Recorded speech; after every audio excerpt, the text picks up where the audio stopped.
Now, infertility is a global health issue that affects roughly 15% of the population. That's according to the World Health Organization. It is perhaps the loneliest place to be for a couple desiring children, yet often the most loaded with stigma. Now, in Kenya, for instance, a married woman is often identified as the mother of so-and-so. But what would you do if the womb remains silent for nearly 30 years? Well, Ray Polo now brings us the story of Mich, the miracle baby, who was born when his parents had already been married for 28 years.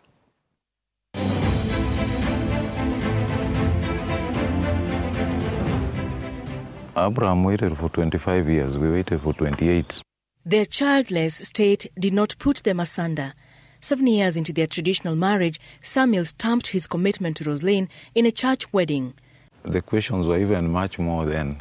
Why are you wedding this lady who is not giving you children? All the other brothers after me, the ones I had even seen through school, married and got children. Somebody asked him that, engineer, you are getting old and we want another engineer. People asking you if you're man enough. There was a letter which was brought to me by EMS, speed post. Some abusing you. There's an election, they say that people who do not even have children, how can they lead us? Desperate to nurture her own baby, Roslyn underwent some painful medical procedures that almost turned tragic. Okay, at first they said my tubes were blocked. You can imagine you have been taken for an operation. Then when you go for those tubes to be checked, the other doctor is telling you, oh, that one just opened your tube, we did nothing. So I want to take you again for an operation. The pressure was too high for me. I told him, please, can you marry? I pushed him up to the wall, and he refused. And I came to the conclusion that it is God who gives people children. What helped us a lot was the faith. As they battled barrenness, another misfortune struck. Samuel, who is an engineer, suffered an accident at work that almost cost his right leg. The leg was not recovering. I couldn't put any weight on it. So because of that, we decided now to try the second opinion. For that second opinion, they dared a 7,000-kilometer trip overseas to Bangkok, Thailand. While Samuel fought for his life in that foreign hospital, Roslyn engaged a Thai doctor in a random yet a life-giving chat. That is when she asked me, at this stage, you are still talking about having children. But I told her, in Africa, you don't give up until you go to the grave. That was the beginning of the end of their childless status. Roslyn tried Thai medicine by chance, and it worked. A year later, when Samuel sought his medical review in Bangkok, they received some weighty results.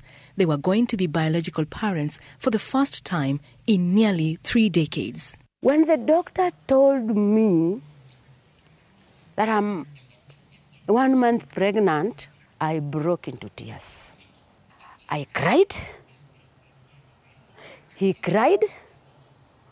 There was nobody to comfort us. The doctor started taking photos of her kneeling down in submission with her hands raised, praying. You don't sleep again, thinking, is it really true? Or these people are just cheating? No, they are just fooling me. Packed with the good news, the Ogeges returned to Kenya and Roslyn began her antenatal clinics. The doctors would call me Mother. But me, I'm much like a soldier to the clinic. However, conflicting opinions between her Kenyan and Thai doctors pushed her back to Thailand, where baby Mich would be born. On 12th September 2017, at around 11 a.m. Bangkok time, baby Shemiel Mich bounced into the world, weighing a healthy 3.12 kilograms. So they do the exercise when you are here, and while he's holding my hands to give me confidence. Then after a certain I hear, Wah! And I laughed. They lifted the baby and brought him, put him on my lap and said, Daddy, Daddy. So we said, we are going to call this baby Mich because we have been given, we don't deserve. A chance trip to Thailand for a medical procedure paved a path for parenthood for the Ogeges. They gambled with the opportunity and it paid off. After 28 years of marriage, baby Mich landed. And all the joys of motherhood. Anybody seeing me would give me way. When I get into those trains, they would stand up for me to sit down. Then I said, this is what I was going to miss.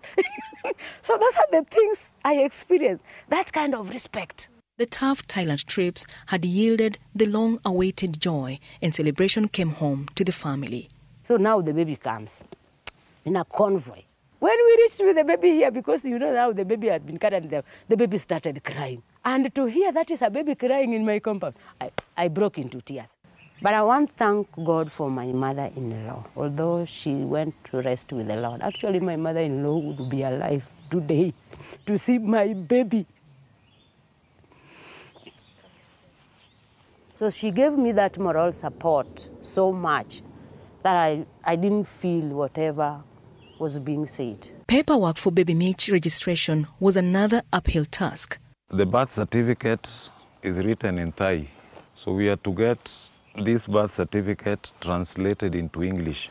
Again, to get the passport for him, it was quite a struggle. We took about 30 photos before we could get him to open his eyes. Their return to Kenya coincided with the revival of the infamous Bishop Dea miracle baby stories, another hurdle. So when we get to Jomo Kenyatta, they ask us, is this really your baby? Why was he born in Thailand? At some point, my wife was getting worked up and told them, you can do a DNA. Not everybody believed the miracle. The moment I say this is my child, they call their faces because they say, no, it is not possible. So all the miseries, until now, Mich is able to speak by himself, now he can speak. But before, I would even cry. I would cry. The advice they gave her now is, if you are traveling with this baby and you are alone, always carry a copy of the birth certificate. Go to the toilet.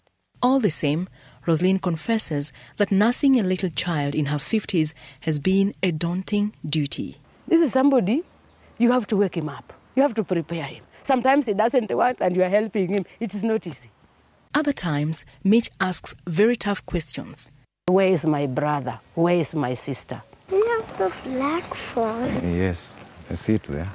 Although they had their firstborn almost 3 decades into their marriage, the Ogeges are proud to have spent their youthful years serving other needy children. I had turned my house into an orphanage. If I start counting, the children I've educated, 36. Some of them are university graduates. Some of them have done masters or doing PhD. I want to live for long and see Mich grow and go to school and even marry. It's mine. Ray Polo, Citizen TV, Nairobi.